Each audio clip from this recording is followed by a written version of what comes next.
ఈ పొద్దు నేను చికెన్ వడ చేస్తున్నా. దాంట్లోకి ఎండుమిరపకాయలు, ధనియాలు, మిరియాలు, అల్లం, తెల్లగడ్డ. మిరపకాయలు మీ కారం బట్టి ఎంత కావాలో అంత వేసుకోండి. తర్వాత అన్నీ మిక్సీ కొట్టేసుకొని చికెను ఎముకలు లేకుండా ఉండే చికెన్, కండ చికెన్ తీసుకొని అది కూడా కలిపి మిక్సీకి వేసేసుకొని ఉప్పు వేసుకుంటారు అంతా.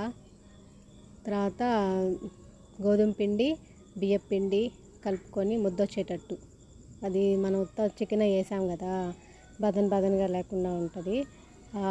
బియ్యం పిండి, గోధుమ పిండి వేసుకుంటే కొంచెం నూనె వేసుకొని కలుపుకుంటే అతుక్కోకుండా ఉంటుంది.